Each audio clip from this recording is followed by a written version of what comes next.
So let's make a short video talking about the blue pill, the purple pill, and the red pill, right? About the blue pill, the purple pill, and the red pill. Just to clarify a little and try to simplify as much as possible the main differences between these three types of men, right? The easiest one to define, the one that quickly comes to mind, is the blue pill. The blue pill guy, is that guy who believes in the unicorn woman, believes in the exception woman, but it goes a bit further. He's the guy who completely idealizes the female image, like a Disney princess, you know? There was that line from the Powerpuff Girls, right? That they are. What was it again? I think it was sugar, spice, I don't know, what else? Everything nice, right? It's those people who think women could never do anything wrong. It's those people who, whenever there's any news, about a woman who kills someone or mistreats her kids or her husband, they immediately jump to her defense. He's the total white knight, just way too much of a simp. And the thing about the blue pill guy is that he doesn't really suffer much throughout his life. The suffering only comes after something really serious happens, something that destroys that idealized image he has of women, or of his woman in particular, you know? Of his supposed unicorn, his supposed one in a million Maria. That's super dangerous because usually when a blue pill guy goes through something like that, like, I don't know, he might get hit with a divorce out of nowhere, or get cheated on when he least expects it, or even get caught up in a paternity fraud. The thing is, the strength of that idealized image he has of women is so intense that he really runs the risk of doing something crazy. He might end up hurting the woman, hurting the kids, or even hurting himself, you know? And maybe if he resists that impulse to hurt someone, right? He's gonna have a really depressing and painful life after something like that happens. But that's the danger with the blue pill guy. He's the one who ends up doing something crazy because he has this totally idealized image of women. And a lot of times, even the woman he ends up with is nothing like that idealized image. She's actually far from that idealized image. She might even be abusive toward him or abusive toward the kids. But you have to understand that this idealized image the blue pill guy has of women is something inside his own head, right? It's also a way of rejecting and not accepting reality. So, okay, we just quickly defined what a blue pill guy is. The red pill guy is a level above the blue pill guy, right? The red pill guy, he recognizes that there's no such thing as an exception, no unicorn woman, but he's still trying to find one who's good enough, right? In a way, he doesn't have an idealized image of women or of the woman he's involved with, but he does have a tendency to avoid, right? He ignores toxic behaviors, extremely destructive behaviors from all women, or from his own woman in particular. Let's put it this way, he doesn't have an idealized image, but even so, he keeps giving her a free pass. He keeps giving her a free pass, keeps accepting certain things, because that thought always comes to mind. Like, okay, she has some flaws, but she also has some good qualities, so let's see if it's worth it, and so on. That's the difference with the red pill. He doesn't believe in the exception woman or the unicorn, but he's still trying to find one who's good enough to maybe marry, have kids with, maybe live together, you know, and he keeps giving out free passes. But the main thing about the red pill guy is that because he was born in the feminist era, he usually ends up, no matter if he's right wing or left wing, believing in egalitarianism. Look, when it comes to trying to find a woman who's good enough, viable for a long term relationship, he operates according to the idea of egalitarianism. He's trying to find a woman who's independent, who can be a partner and all that. And then there's that flaw, the big flaw, which is this. The guy thinks, the first flaw is that he thinks women are just as capable as he is. He doesn't recognize it. Remember when I said that the blue pill guy avoids seeing part of reality, or refuses to see part of reality? The purple pill guy does that too. The purple pill guy usually avoids seeing the reality that in a relationship, even if at first the woman isn't dependent on the man, As time goes by, she becomes more and more dependent on him. And she even ends up demanding this from the man, both directly and indirectly. But look, since the purple pill guy doesn't have an extremely idealized image of women, when something serious happens, like I said before, whether it's a divorce, being cheated on, or paternity fraud, which are the three most serious cases, he doesn't go so far as to lose his mind or do something crazy. Because he didn't have an extremely idealized image of women, it's not such a huge shock. However, it still ends up being a pretty big disappointment, and there's a really strong feeling of betrayal. Because, look, even though he didn't have an idealized image of women, he still tried to find one who was good enough, someone who was viable for something long term, maybe even to marry and have kids with. And then comes that blow. Why does that blow happen? Like I said, usually the purple pilled guy believes in egalitarianism.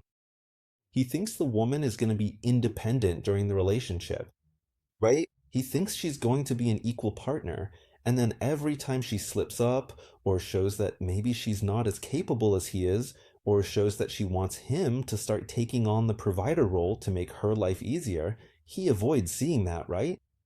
He avoids acknowledging and seeing that part of reality.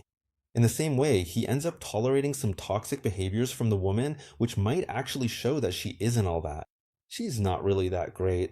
But anyway, in this case, what happens? Like I said, the red pill guy isn't going to do anything crazy. He's not going to hurt anyone, right? But he could end up screwing himself over financially for the rest of his life. So he does suffer, but it's not an intense, acute kind of suffering. It's not that immediate pain like the blue pill guy feels. It's more of a drawn out suffering, right? It's a bit of suffering until he tries to find a viable woman. And even after that, if something serious happens, then he spends the rest of his life dealing with the consequences. But in this case, why does that happen? There's that classic story from Guys Abroad that goes like this. A man and a woman meet at college, they start dating, and both of them come from a higher social class. Each of them ends up making, let's say, a $50,000 salary, right? And then after that, as the relationship goes on, they get to that point where they say, look, let's move in together, let's get married, because if we do that, we'll hit $100,000. They'll be at the level of the top 1% of the population. So, what happens? Later on, after they get married, the woman ends up either quitting her job or taking another job that pays less, or even deciding to become a mom, right? While the child is little, she doesn't want to work. She just wants to take care of the house and the kid, and maybe, a lot of times, she never goes back to the job market. But look at what happens next. The man had a salary of 50,000, the woman had a salary of 50,000. And together, that's 100,000. When she steps down professionally or simply decides to leave the workforce, she still wants to keep that lifestyle of a couple making 100,000. So who's going to have to hustle to make that happen? And let's take a look at the case that's coming up. A child, so on top of that 100,000, the man will have to generate on his own now. To maintain the lifestyle he and his wife were used to, he'll have to make a little more, because now there's a child on the way too, you see? So, you see, that's pretty much what ends up happening with the purple pill. He wastes part of his life looking for a woman who's suitable for a relationship. Or even if he doesn't want to get married or have kids, he keeps trying to find a woman for a long term, equal partnership where both contribute equally. Basically, he's looking for an independent woman, someone who has her own place, her own salary, and they just stay like that forever. Girlfriends for a few years, maybe even a few decades. There are some cases that reach this level. But then, here's the thing. Inevitably, like I said, the woman will start demanding that he take on the role of provider. There's even a video by Tom Likers, I think it was TRP who translated it, where he says that women expect men to pay for their time. Not only that, as time goes by, in the relationship, she realizes she's getting older and she starts demanding even more from this man because she sees she's losing the option of being with another man.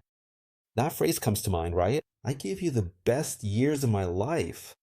Translate that as the years when she was younger, more attractive, and more fertile. Again, it? So, a lot of times, the guy who's purple pill will get to this stage in the relationship and he'll see this behavior from the woman demanding provision from him, right? And then either he'll ignore it or he'll think it's just a one time thing, that she only demanded more provision from him this month and that later on she won't ask for any of that, you know? And he'll kind of try to just put it off. Because, like I've said in other videos, women will change the terms of the relationship without consulting the man. You start a relationship as equals, each person paying their own way. As time goes by, she'll start demanding that you pay more in the relationship, contribute more. There's that saying that after you're married, after you've been together for a long time, there's no more his money or her money, there's only the couple's money. Why do people say that? Because obviously, in the vast majority of cases, the man has more money than the woman. So, an arrangement where both put their money together and split it for both their needs is going to benefit the woman since she's the one contributing less. You got? And then, in this case, the guy, the red pill guy, he might just ignore this, and then the relationship is going to get more toxic. The woman will start to disrespect him more and more because he's not fulfilling the provider role, right? And then it'll end up with either a divorce, getting dumped, getting cheated on, something like that. Anyway, a lot of times, this could even be a shit test from the woman, right? In the end, she talks about being empowered and independent, but deep down, she wants a provider. And so she keeps testing the guy. Testing, testing, because there's also another dynamic that sometimes happens in relationships, which is this: the woman doesn't have the courage to end the relationship or take the initiative to break up. So she keeps poking at the guy harder and harder, making the relationship worse and worse so that the man will get the courage to end the relationship. Usually, the blue pill guy has less courage to end the relationship, he just lets things get worse and worse. The red pill guy will let it go for a while, but sooner or later, he ends up taking the initiative to break up. He just ends up suffering a little less. He has an expiration date, like, okay, the relationship's too toxic, it's not worth it anymore, let's break up, right? And then, in this case, the red pill guy can waste a lot of his life trying to find this woman who's good enough, independent to have an equal relationship, or he might end up suffering in his life because he wanted to find a woman to have a long lasting equal relationship, years, decades, basically for the rest of his life. But he sees that every time he gets into a relationship, it always reaches the same stage. They break up, he finds someone else, same stage, break up, finds another. And then a lot of times he doesn't want to face the reality that in the end, women want a provider. Sooner or later, she's going to want a provider. There's even a video by, it must be from a year or two ago, by Pandey, when he started getting more active on YouTube, where he talked about this. It's inevitable, as the relationship goes on, that the woman wants a man who will give her an easier life. She might not give up her career completely, but she might cut back her hours, and the man is the one who'll have to pick up the tab, right? Or she might switch to an easier career, and the man will have to pay for it. Yeah. So the guy, like the blue pill guy, will blindly accept becoming the big provider because he'll think the woman is a little princess. The purple pill guy is kinda gonna suffer because he wanted the relationship to stay equal, just like it was in the beginning. He won't accept it, and that's gonna cause friction, and either he or the woman will end up ending the relationship, right? So then, what's finally the difference between these two groups compared to the red pill guy who takes the red pill? I think the main point is that obviously he doesn't believe in unicorns, he doesn't believe in the exception woman. Often, even the idea of a woman who's good enough. He recognizes that it's not about finding a woman who's good enough. The point is that not just you individually, but society as a whole, that's where government and culture come in. You are the government and the culture of the time you live in, of the society you live in. You have to create women who are good enough and keep those women good enough. Why do I say this? Because a lot of times people say, no, but my grandmother was different. My great grandmother was different. There's just one small detail, my friend.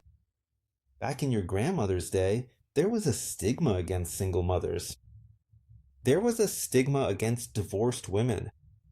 There was a stigma or even punishment for women who committed adultery or paternity fraud. So look, it's not that you're growled with some kind of enlightened being on a higher level of morality. The thing is, she didn't have the right or the option to mess over your grandfather or great grandfather. So, usually, the guy who's red pill, the red pill guy, he's aware of this, right? And let's simplify things because I've already talked a lot about relationship dynamics, about how as time goes by, women start demanding more and more provision from men, right? Because she wants him to give her an easier life. I've already talked a lot about this when I spoke about the blue pill guy and the purple pill guy. The difference is that the red pill guy, right? He recognizes that there are no exceptions, there are no unicorns. He understands that for there to be good women, society has to demand that women be good, right? And the other thing is, in this case, he doesn't believe in that nonsense about egalitarianism. He doesn't believe in this idea of an equal relationship because he knows that's not what women want, both on the individual level, the micro, and on the macro level.